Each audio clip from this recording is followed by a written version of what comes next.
The final report called it a catastrophic failure of the assessment's core premise, that for 72 hours, the subjects exhibited zero signs of combat stress, tactical vigilance, or survival anxiety. Instead, the monitors logged consistent biometric signatures for enjoyment. The subjects were human.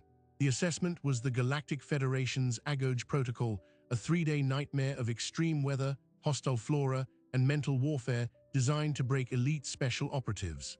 For a century, no species had passed without psychological scarring, yet this team's final act was to submit a formal complaint about the quality of the provided marshmallows.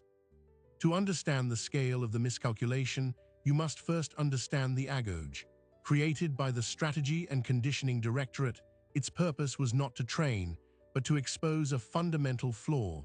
Every species aspiring to joint tactical operations with the Federation's Rapid Response Forces had to undergo it.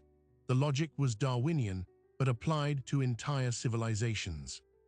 A species that evolved on a benign, stable world, what xenopsychologists call a garden-variety biosphere, develops a specific, critical weakness. They lack a threat response calibration for true, persistent, multi-vector chaos.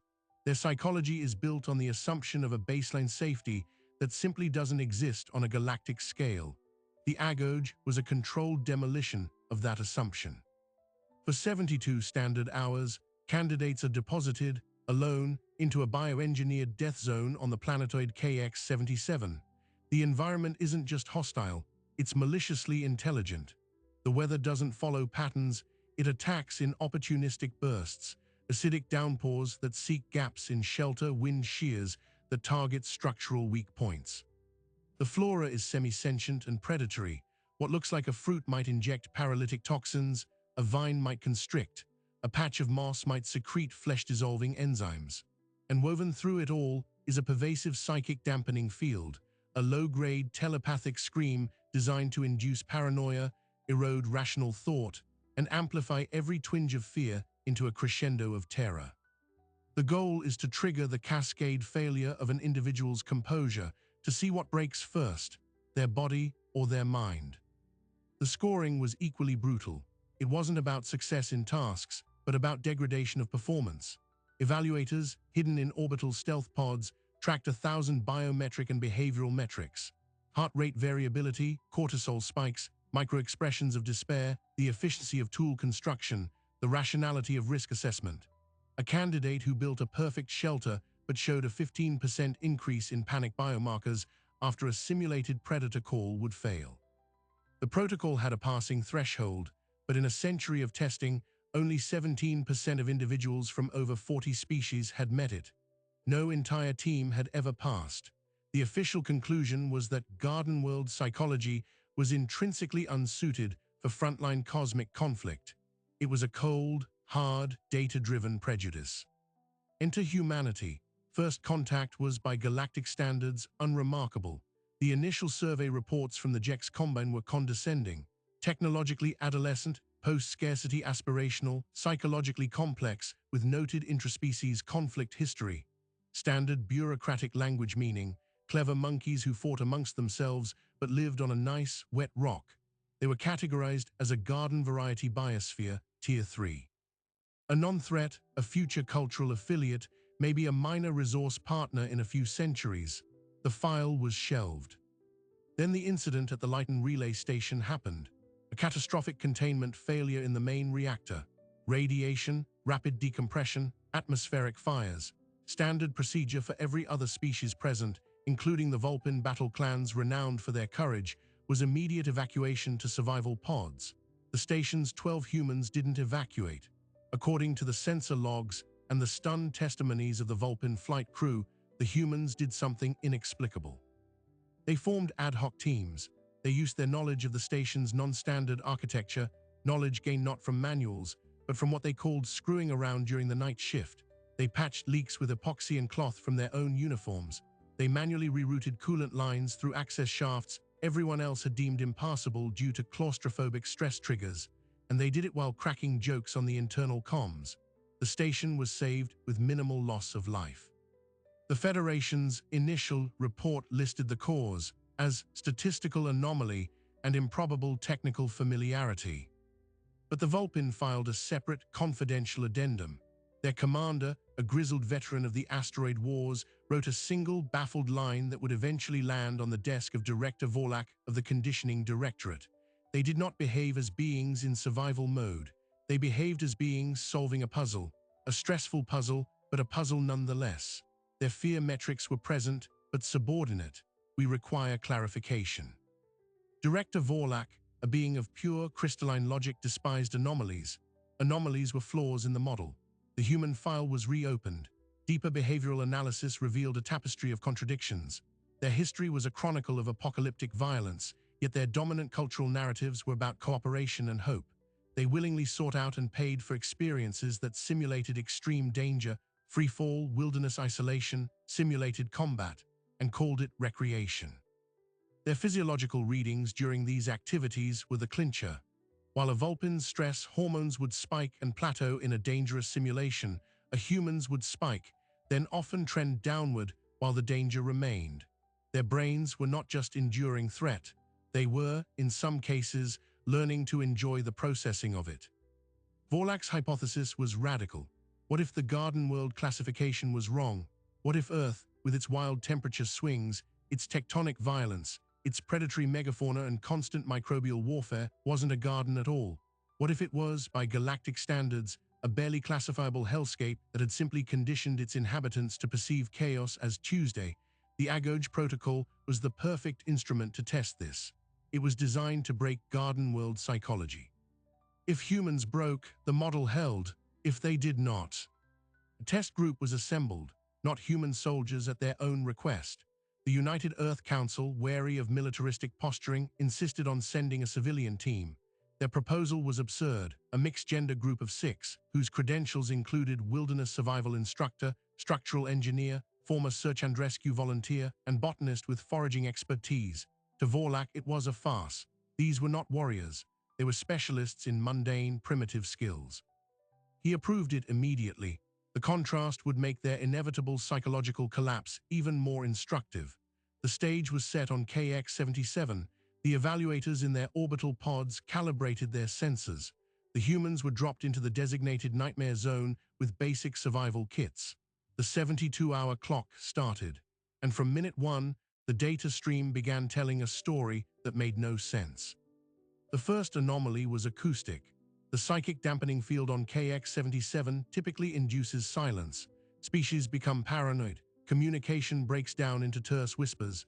The human audio feed, however, picked up constant, low-level verbal exchange, not tactical commands, but conversation, discussions about soil composition, debates on the best type of knot for a given purpose, a detailed critique of the nutrient paste in their kits. The evaluators noted unusual lack of communication suppression and adjusted the field's intensity. The humans talked louder. The second anomaly was thermoregulatory. A sudden temperature plunge was triggered, designed to induce hypothermia and desperate, calorie-burning shelter construction. Biometrics showed the humans' core temperatures dipped, then stabilized. The visual feed showed them not frantically building a fortress, but using their provided thermal blankets and gathered materials to construct a single, large, insulated communal structure. They were prioritizing shared warmth and efficiency over individual, panic-driven effort. The evaluator log entry read, illogical cooperation under ego dissolution stress, possibly a hive mind artifact. Then came the foraging test. The zone was seeded with bioengineered food analogs, some nutritious, many subtly toxic, a few lethally so. The standard failure point is either starvation avoidance leading to poisoning or hypercaution leading to calorie deficit. The human team's botanist took 1 hour to collect samples. She then initiated a series of crude chemical tests using items from her kit. She identified and flagged the toxic varieties, not with fear, but with the clinical detachment of a chef sorting good mushrooms from bad. Within 3 hours, they had a categorized safe food supply. The lead evaluator, Subdirector Krell, made a note that would later become infamous. Subject 4 is treating a lethal biosphere as a grocery store. Motivation appears to be culinary curiosity. But the true fracture in reality occurred as the first planetary night fell. The darkness on KX-77 is absolute, and the dampening field amplifies the fear of the unseen. This is when the psychological breaks usually happen. The evaluators watched the infrared feed. The humans finished their lean-to. They started a small, contained fire, a breach of standard, avoid detection protocol that baffled the observers. And then one of them pulled a compact, six-stringed instrument from their pack. They had brought a guitar. Into the heart of the galaxy's most brutal survival assessment, a human had smuggled a musical instrument. As the strumming began, the other humans gathered. They didn't huddle in terrified silence. They sang. The audio feed, filtered through the psychic static, carried a melody of complex harmony and unfamiliar words about country roads and home. The biometrics across the entire team showed a synchronized, measurable decline in stress hormones, their heart rates entrained to the rhythm of the music. Subdirector Krell stared at the data visualization, a graph that looked less like a survival trial and more like a group meditation session. He turned to his assistant, his vocal modulator flat with utter confusion. They are using audible vibrational patterns to artificially induce neurochemical cohesion. This is a documented stress reduction technique, but why is there a secondary harmonic frequency? What is that source? The assistant zoomed a thermal imager. Hovering near the fire on a carefully whittled stick was a distorted, glowing blob. The assistant enhanced the image. It was a marshmallow. The humans were making s'mores. In that moment, in the sterile quiet of the orbital observation pod, the entire foundational premise of the Strategy and Conditioning Directorate, a premise built over a century of rigorous, cruel science, collapsed. The Agoj protocol was not measuring their survival instincts. It was measuring their patience for a particularly inconvenient camping trip, and the humans were passing with flying colors while roasting sweets over an open flame. Subdirector Krell's final log entry for the first cycle was just 3 words, a silent scream of institutional crisis. Initiate Protocol, Phoenix. He had just authorized the contingency, the Agoj's final, most secret phase, a phase no candidate had ever faced because none had ever been so annoyingly relaxed. The simulation was over. Krell was about to make the nightmare real. Protocol Phoenix was the Directorate's dirty secret, a clause buried in the Agoj's founding charter. If a candidate demonstrates asymptomatic psychological resilience, if they simply refuse to break, the simulation parameters are suspended. The evaluators are authorized to intervene directly. It had never been used, until now. On KX-77, the malicious weather patterns abruptly ceased. The predatory vines retracted. An artificial, eerie calm settled over the zone. The humans noticed. Their conversation around the fire dwindled. The botanist Maya looked up at the suddenly static treetops. Hey, the wind stopped. That's not right. This was the first hook. Phoenix wasn't about making the environment harder. It was about removing the environment altogether, forcing a confrontation with the only variable left, the observers themselves. In the orbital pod, Subdirector Krell initiated the direct engagement sequence. A holographic projection of his form, a tall, insectoid being with multiple, coldly glowing eyes, flickered into existence at the edge of the human campfire light. The standard first contact greeting echoed, synthesized and devoid of warmth. Candidates, you are deviating from predicted stress parameters. Explain your activities. The human team leader, a former search and rescue coordinator named Leo, stood up, brushing marshmallow ash from his pants. He didn't show surprise at the giant alien hologram. He showed mild annoyance. Our activities, we're fulfilling the assessment parameters. Shelter, forage, navigate, we're just doing it efficiently. Is there a problem? Krell's analysis matrix short-circuited. The response was neither fearful nor deferential. It was procedural. A tradesman asking a foreman for clarification, he escalated. Efficiency is not the metric. Breakdown is the metric. You are not breaking down. Why? Leo exchanged a look with the structural engineer Anya. She shrugged. Leo turned back to the projection. Sir, with respect, you designed a test to see how we handle bad weather, hunger, and being lost in the woods. For us, that's not a test. That's a moderately challenging holiday. We call it camping. My kid's scout troop does harder things. The biometric feed from Leo showed a slight increase in heart rate, but the associated emotional tag was not fear, It was frustration. Krell had triggered an emotion, but it was the wrong one. This was the first major pivot. The humans were not defying the Agoge through superior toughness. They were bypassing it through a fundamental cultural mismatch. The horror of isolation was neutralized by their ingrained teamwork. The terror of the unknown was negated by their treat-everything-as-a-puzzle mindset. Krell, operating on pure protocol, moved to Phase 2 of Phoenix, resource denial. A stealth drone, invisible to human sight, silently vaporized their carefully gathered food cache and contaminated their water source. Simultaneously, a localized electromagnetic pulse fried the electronics in their survival kits, including their communicators. The message was clear: your primitive cooperation is irrelevant. Now truly suffer. The humans discovered the sabotage at dawn. No panic ensued. Anya inspected the scorched ground where the food had been. Directed energy weapon, low yield, surgical. They're not simulating anymore. The botanist Maya examined the water. Contaminated with a synthetic compound. Tasteless, odorless, probably a mild neurotoxin designed to induce headaches and nausea. Leo nodded, cracking a small, grim smile. Okay, so they're cheating. That means we're winning. Their response was not despair, but a tactical shift. They entered what Leo later called professional mode. The casual banter stopped. They held a 5-minute council, and then they executed a plan with the cold precision of a special forces unit. They had anticipated potential bad faith. The structural engineer, Anya, had not kept all her tools in the kit. She had a monofilament line and a multi-tool sewn into her jacket hem. The botanist, Maya, had pocketed samples of every plant she tested, including the toxic ones. They used the toxin from a death cap analog to coat sharpened sticks, creating rudimentary spears. They constructed snare traps not for food. Game was now obviously being suppressed, but for surveillance. They deduced the drones had to be close to manage such precise sabotage. Using reflective material from a thermal blanket, they built a wide-angle signal mirror, not to signal for help, but to scan the canopy for optical distortions for cloaked observers. In the orbital pod, Krell and his team watched, a cold dread seeping into their carapaces. The humans were not just enduring, they were actively hunting them. The snare traps were placed in logical drone approach vectors. The mirror flashes were systematically scanning the sky.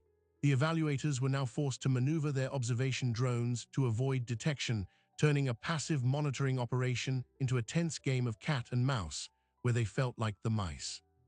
The psychological power dynamic had completely inverted. The evaluators' biometrics, though rarely monitored, began to show elevated stress markers. The humans' biometrics, meanwhile, showed a focused, calm determination. Their stress hormones had flatlined. They were in flow state. The institutional crisis deepened in real time. Krell was required to file continuous updates to Director Vorlak. The updates became a chronicle of escalating absurdity. Update: subjects have fashioned weapons from environmental toxins. Motivation appears to be defensive deterrence, not aggression. Update: subjects are attempting to locate our surveillance platforms using primitive reflective optics. Success probability low, but intent is clear. Update: subject leader has designated a latrine area downwind of suspected drone patrol routes. This is assessed as a deliberate psychological countermeasure. Vorlak's responses grew terse. Define the breaking point. Krell had no answer. The breaking point, when it came, was again not human. It was institutional. A junior evaluator, tasked with monitoring the audio feed, made a fatal error. Overwhelmed by the cognitive dissonance, they leaned too close to their console and sighed in frustration. The sigh was picked up by a sensitive, omnidirectional microphone on a drone that was, at that moment, hovering too close to a human trap, a tripwire made of monofilament line. The human team, now hyper-alert, froze. Leo held up a fist. They had heard it, a soft, organic exhalation that was not part of the wind. They looked directly at the shimmering patch of air where the drone was cloaked. Leo spoke, his voice calm and clear, knowing he was being heard. You know, we have a saying where I'm from: if you're going to cheat, don't sigh about it. Then he did something unimaginable. He reached into his pack, pulled out a small metallic flask, a personal comfort item that had passed inspection as a water container, and unscrewed the cap. He took a deliberate sip, then held it up towards the shimmer. You folks look like you could use a drink. It's single malt. From a place called Scotland, it's for sharing. The offer of shared humanity, of hospitality, in the midst of a hostile assessment, was a weapon the Directorate had no defense against. It was a cultural Trojan horse that bypassed every protocol. The story, contained within the Directorate for 48 hours, now burst its seams. The junior evaluator who had sighed was a Vulpin, the same species saved at the Lytton station. He accessed the raw, uncensored feed of the human's offer and, seeing a profound echo of the courage that had saved his comrades, forwarded it to his clan commander. Within an hour, the feed had leaked to the galactic net. A snippet, humans singing around a fire. A clip, humans identifying toxic plants with academic curiosity. The crown jewel, a human offering a drink to his invisible, cheating tormentors. The narrative exploded. The sterile, brutal Agoge was being portrayed not as a necessary evil, but as a farce, and the humans were the unwilling comedians. Public consequence hit like a starship collision. The media channels of 100 species lit up with the story. Garden world beings treat Agoge as picnic. Directorate's premier test broken by camping. The Vulpin, long respected as warriors, openly questioned the Directorate's methods. The Jex Combine, who made first contact, filed a formal diplomatic inquiry about unethical stress testing procedures. The political pressure descended on Director Vorlak like a physical weight. His perfect model was not just cracked, it was being used as a punchline. He summoned Krell for a real-time conference. Vorlak's image, stern and unreadable, filled the main screen of the orbital pod. Subdirector, this has become a political contagion. The credibility of the entire conditioning directorate is at stake. End it. Now, force a definitive, unambiguous failure. Use the final option. Trigger the KX contingency. Krell felt a chill that had nothing to do with pod temperature. The KX contingency. It was a theoretical scenario, a weapon of absolute last resort. It involved activating the planetoid's latent and highly unstable geothermal venting systems to create the simulation of a massive, impending natural disaster, a volcanic eruption. The environment would not just be hostile, it would be actively, catastrophically disintegrating. The directive was clear: overwhelm their puzzle-solving brains with a problem too big, too fast, and too physically violent to rationalize. Scare them finally on a primal planetary scale. It was monstrously dangerous. A miscalculation could vaporize the test zone, and the humans, for real, Krell protested. Director, the margin for error is minuscule. We could kill them. Vorlak's reply was ice. Then they will have finally failed, and we will have our data point. Execute the order. The line went dead. Krell looked at his team, their faces illuminated by the console lights etched with dread. They were no longer scientists observing a test. They were accomplices to a potential execution. He input the authorization codes. Deep beneath the crust of KX-77, ancient machinery groaned to life. The ground beneath the human camp began to tremble. A low, subsonic roar built in the distance. The sky began to darken with genuine, billowing ash. The final, desperate play to break the unbreakable humans had begun, and all 6 of them were now looking at the shaking trees, feeling the ground vibrate, smelling the sulfur on the wind. Leo met Anya's eyes. The calm professionalism finally flickered, replaced by something else. Not fear, not yet. It was the sharp, focused recognition of true, unscripted danger. The ground didn't just tremble, it ripped. A fissure tore open 200 meters from the camp, spewing superheated steam and noxious gas. This was no simulation. The readouts on the orbital pod confirmed it. Vorlak had ordered them to cross the line from controlled assessment to uncontrolled geological warfare. The planetoid's crust was destabilizing faster than projected. Pyroclastic surges were becoming a real, imminent threat. Subdirector Krell watched, paralyzed, as his screens flashed with catastrophic failure warnings from the planetary management systems. He had become the antagonist in his own experiment, and the script had been thrown out an airlock. On the surface, the human team's reaction was instantaneous, but not what Krell expected. There was no screaming, no blind flight. Leo's voice cut through the rumbling, calm and commanding. Anya, structural integrity of the zone. Maya, gas analysis. Now, everyone else, grab the core kit and fall back to grid point 7. They moved not like prey, but like an emergency response unit. The botanist, Maya, snatched a handheld sensor from her makeshift pack, a device she jury-rigged from kit components to detect airborne toxins. She took a reading of the billowing gas. hydrogen sulfide, carbon dioxide, sulfur dioxide mix. It's a real fumarole. This isn't a trick. The realization that the danger was genuine did not induce panic. It triggered a deeper, more focused layer of their competence. Anya, the engineer, was already scanning the terrain with a geologist's eye, ignoring the spewing fissure to look at the larger landscape. Leo. The tremors are localized along a northeast-southwest line. The main caldera it's miles away. This is a secondary vent. If it's blowing this hard, the primary is building pressure. We're not in the blast zone, but we're in the ashfall and gas dispersion path. She wasn't assessing how to escape an alien test. She was assessing the tectonic behavior of an unstable world. In that moment, the humans stopped being test subjects. They became planetary surveyors in an active disaster zone. Back in the pod, Krell's team was unraveling.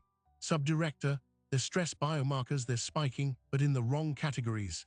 The technician pointed at the readouts. Cortisol and adrenaline were elevated, but so were dopamine and norepinephrine, chemicals associated with focus, engagement, and challenge. The human's neurological response was indistinguishable from that of a master chess player entering the endgame, not a victim facing annihilation. Their fear response was being metabolized into hyperlucidity. Krell, in a moment of horrified clarity, understood. The agoge was designed to induce the kind of fear that paralyzes. It was useless against the kind of fear that energizes. Then came the transmission. A crackle of static, then Leo's voice, picked up by a surviving audio drone. He wasn't talking to his team. He was speaking to the sky, to Krell. Orbital observation, this is Candidate Team Alpha. Be advised, we have confirmed unscheduled geothermal activity at our location. This poses a material threat to our safety and likely indicates a critical failure in your planetary stability systems. We are enacting emergency survival protocols. Suggest you initiate your own containment procedures and prepare for potential evac. We will attempt to signal our position. The tone was pure, unflappable mission control. They were reporting the problem asterisk to the people who had created it asterisk and offering advice. The sheer, breathtaking audacity of it left the pod in stunned silence. The political contagion, as Vorlak called it, now became a full-blown pandemic. The live feed of the humans calmly analyzing a volcanic eruption while the Directorate's own systems blared failure alarms was the final, irrefutable piece of evidence. It wasn't just leaked anymore. It was being broadcast in real time by dissident elements within the Vulpin networks. The galactic net erupted. The narrative crystallized. The cruel, arrogant Directorate had lost control of its own deadly toy, and the primitive, humans were the only ones acting with sense. Diplomatic inquiries turned into formal censures. The Jex Combine threatened to pull its funding. The public demanded the humans' immediate extraction. Director Vorlak, isolated in his headquarters, faced a mutiny. His senior staff, witnessing the potential for actual xenocide broadcast across the galaxy, refused his next order to increase pressure. The chain of command snapped, but Vorlak was not done. In a final, desperate move to salvage his life's work, he did something unprecedented. He opened a direct, encrypted channel to the human team's comms, bypassing Krell entirely. His synthesized voice, stripped of all pretension, hissed into Leo's earpiece. "Human leader, this is Director Vorlak. Your performance is anomalous. You circumvent Terra. Explain the mechanism, provide the data point, and I will order your extraction." On the surface, Leo paused, wiping ash from his face. He looked up at the hellish sky as if addressing the voice directly. His reply was quiet, weary, and devastating. "Director, is that all this is to you? A data point? My people have a history written in eruptions and ice ages. We evolved on a world that regularly tries to kill everything on it. Our oldest stories are about floods and fires. You didn't invent chaos. You just bottled it and called it a test. The mechanism isn't in our brains. It's in our bones. Now, are you going to get us out of here, or do we have to walk out?" In the orbital pod, Krell heard every word. So did his team. Vorlak's secret channel wasn't secure. The truth of the Director's final, amoral plea laid bare the rotten core of the entire Agoge philosophy. It was never about understanding strength. It was about cataloging weakness. Krell made a decision. He switched off the link to headquarters. He looked at his crew. "We are ending this. Now, plot an immediate extraction trajectory. Authorization Krell 77 Alpha." I will accept all consequences. But before the extraction shuttle could be launched, Anya, the engineer, made a discovery. While surveying for stable ground, her scanner picked up a massive subsurface energy signature, not geothermal but artificial, a power source, buried deep beneath the primary vent. She triangulated the signal. It was a Federation-grade geothermal tap, a facility used to siphon a planetoid's heat for energy, and it was overloading. The natural disaster wasn't natural at all. The KX contingency hadn't just triggered vents, it had critically destabilized a massive, buried power plant. The real eruption, when it came, wouldn't just cover the test zone in ash. It would trigger a chain reaction that could crack KX-77 in half, taking the orbital observation pod and everyone in it, with it, in the resultant debris field. Anya reported it, her voice cold. Leo, they've triggered a core tap failure. We have maybe an hour before this whole moonlet becomes an expanding cloud of gravel. Their pod is in a synchronous orbit. They're dead if they stay. The humans now held the ultimate leverage. They weren't just in danger, they had discovered that their evaluators were, through their own panic, sitting in a bullseye. Leo didn't hesitate. He reactivated the general comms. Orbital pod, this is Alpha. We've identified a critical failure in a subsurface geothermal tap at these coordinates. It is cascading. You have a projected window of 57 minutes before catastrophic failure reaches your orbital altitude. Advise immediate evacuation. Do you copy? He was saving them. He was saving the beings who had tried to break him, then kill him. Not out of nobility, but because it was the logical, professional, human thing to do. In the face of species-wide annihilation, you saved whoever you could. In the pod, the warning klaxons were now deafening. Their own systems confirmed the human assessment. The moonlet was coming apart.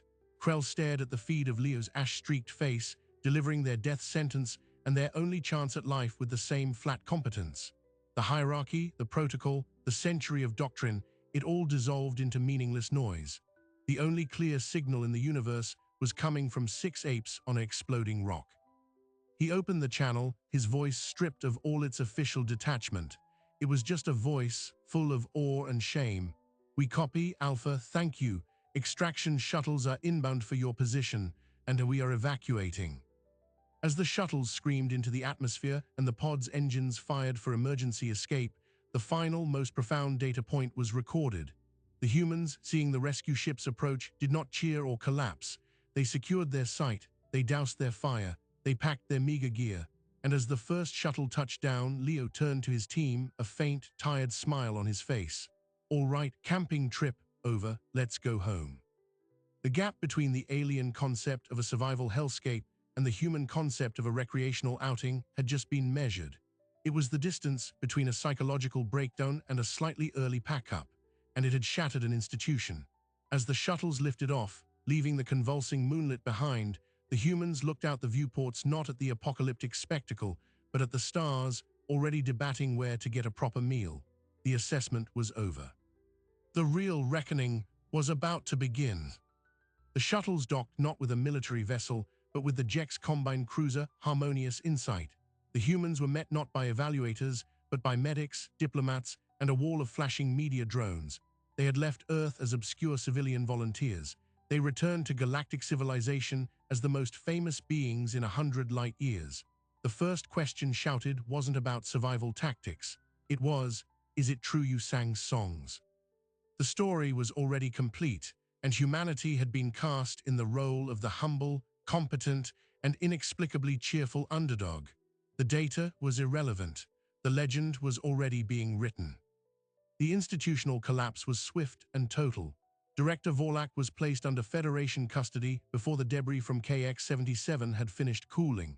He wasn't charged with attempted xenocide. The legal framework was too complex. He was charged with gross negligence, misuse of strategic assets, and conduct unbecoming of scientific inquiry. His life's work, the Agoj Protocol, was suspended indefinitely.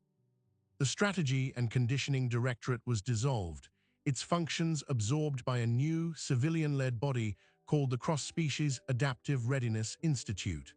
The first line of its founding charter, drafted under heavy Vulpin influence, read, "Understanding shall precede assessment."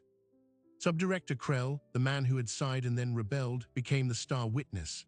In the subsequent hearings, he presented the unedited logs, the singing, the marshmallow roast, the moment he authorized Phoenix, the final desperate order from Vorlak, and the human's calm warning that saved his crew. When asked by the tribunal to summarize the fundamental error, his answer was simple. We designed a test to measure how beings fall apart. We never considered that some beings are designed by their very evolution to put things back together. We were testing for the presence of cracks. They are made of a material that bends and then springs back. We had no instruments calibrated for that. On Earth, the reaction was a mixture of pride, bewilderment, and intense bureaucratic scrambling. The United Earth Council had expected a report on interspecies diplomacy, not a galactic media phenomenon. Footage of Leo offering whiskey to a cloaked drone became a meme. The phrase "moderately challenging holiday" entered the diplomatic lexicon. Overnight, humanity's classification was changed. The garden variety biosphere Tier 3 label was scrubbed. In its place was a new, tentative designation, Adaptive Resilience Profile Terratype. They were no longer seen as fragile flowers. They were seen as weeds, the kind that grow through cracks in pavement and survive nuclear winter. The human team themselves were debriefed for weeks. Their testimony was startlingly mundane. They spoke of applied geology, of toxicology basics, of group psychology exercises to maintain morale. When asked about the puzzle-solving mindset noted by the Vulpin, Leo shrugged. Isn't that what all problems are? A puzzle with stakes.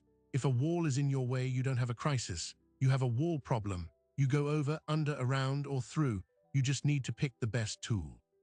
The debriefing xenopsychologist later wrote in her report, the human cognition appears to automatically reframe existential threats into systems analysis challenges. This is not a trained skill. It appears to be a baseline neurological process. It is both terrifying and magnificent. The political and cultural fallout was immense. The Vulpin, honor-bound and impressed, formally invited human advisors to observe their own combat training programs. The first human suggestion, to incorporate more team-based problem-solving games and mandatory downtime, was initially met with confusion, then with stunning results in unit cohesion scores. The Jex Combine, seeking to capitalize on their first contact status, fast-tracked numerous cultural and technological exchanges. Human music, art, and strangely, their wilderness survival entertainment shows became bizarrely popular across dozens of worlds. A Vulpin children's show called Camping with Leo became a surprise hit. But the most significant consequence was the quiet, private meeting that occurred a month after the hearings. Leo, now reluctantly serving as Earth's special liaison for unconventional engagement, was summoned to a secure station. There waiting for him was Subdirector Krell. The insectoid being seemed smaller outside his pod, his carapace dulled. He offered no greeting, only a data slate. On it was a proposal, not from the Federation. From Krell himself, and a coalition of former AGOG evaluators, engineers, and xenobiologists who had resigned in protest. We wish to study you, Krell said, his voice a soft hum, not to test you, not to break you, to understand you, your history, your physiology, your stories of surviving your own world's violence. We believe the principles of Terra-type resilience could be taught, not as a way to make warriors, but as a way to make survivors, to help other species bend instead of break. We need your help to design a new kind of training. Leo was silent for a long time. He thought of the scorched ground on KX-77, of the sigh that gave away the drone. He thought of the shared flask, the offered drink that crossed a void. He took the slate. What would you call it? Krell's multiple eyes focused on him. We do not know. We were hoping you would have a suggestion. Leo smiled. We call it school. The program, informally dubbed Project Springback, began quietly. Its first students were not soldiers, but scientists, engineers, and deep space explorers. They weren't taught combat. They were taught human-style crisis logic, group dynamics under stress, and the cognitive reframing techniques that came so naturally to a species from a death world. The first time a class of Jex engineers, faced with a simulated systems failure, spontaneously broke into a work song to coordinate their efforts, the monitors reported that Krell made a sound his species had no name for. It was the sound of discovery. And what of the marshmallows? the formal complaint about substandard confectionery provisions that the humans had filed as their final act. It was found, buried in the mountain of legal and logistical debris from the dissolved directorate. A junior clerk, thinking it a joke, forwarded it to the Federation's Quartermaster Corps with a note. To everyone's astonishment, the Quartermaster, a fastidious being from a species that revered contractual obligation, took it seriously. He launched a full investigation into the supply chain for survival kit dessert components. 3 months later, Leo received a small, secure package. Inside was a box of marshmallows with a note: reformulated per your feedback, higher sugar content, improved toastability. Please evaluate at your leisure. Galactic Federation Quartermaster, Division 7. Leo later said it was the strangest victory he'd ever tasted. The final, surprising detail emerged years later from the geological survey of the KX-77 debris field. When analyzing the fragments of the moonlet, scouts found a peculiar artifact. At the exact coordinates of the human campsite, fused into a newly formed type of volcanic glass, was a perfect fossilized imprint. It was the shape of a 6-stringed guitar. The heat and pressure had vaporized the wood and metal, but the void it left behind was preserved in stone. It sits now in the main hall of the Cross-Species Adaptive Readiness Institute, not as a trophy of human victory, but as a monument to a failed assumption. Next to it is a plaque with a quote from Leo's tribunal testimony. It reads, "You tried to give us a nightmare. We brought a picnic. Maybe the problem was your menu." The humans had passed the Agoj without firing a shot, without a single act of aggression. They passed it by building a shelter, sharing a song, and getting annoyed at bad marshmallows. In doing so, they didn't just pass a test. They changed the test. And in the vast, often terrifying galaxy, they introduced a radical, subversive, and deeply human idea that in the face of the abyss, you don't just survive, you might as well sing. So what does it mean that a species' idea of a relaxing weekend is another civilization's definition of elite special forces training? The story of the Agoj Protocol isn't just a funny mismatch of expectations. It's a case study in a different kind of intelligence. Not intelligence as pure computation or technological leapfrogging, but intelligence as contextual adaptability. The humans didn't bring a better weapon to KX-77. They brought a different manual. One where survival and community weren't opposing concepts, but the same page. For the Galactic Federation, it was a profound lesson in the limits of categorization. You can scan a world, catalog its gravity and atmospheric composition, and still miss its most important export: perspective. Earth, the garden world, had been pruning its inhabitants with silent volcanoes and silent winters for millions of years. What looked like peace was simply resilience on a geological timescale. The humans weren't unbreakable. They were just practiced at the art of breaking and reforming, like water flowing around a stone. The fossilized guitar in the Institute's hall isn't there to shame the old ways. It's a reminder that the most powerful tool any being brings to a crisis isn't always in their kit. Sometimes it's the song they hum while they work. Sometimes it's the stupid joke that cracks the tension. Sometimes it's the instinct to share a drink with the monster in the dark, just to see if it's thirsty too. These aren't weaknesses. They are the subtle, social technologies a death world forges in its children. The universe is vast, and undoubtedly full of terrors we can't yet imagine. But perhaps it's also full of solutions we haven't thought to look for in our own backyards. In our campfires, in our songs, in our stubborn, ridiculous refusal to treat a catastrophe as anything more than a very bad day.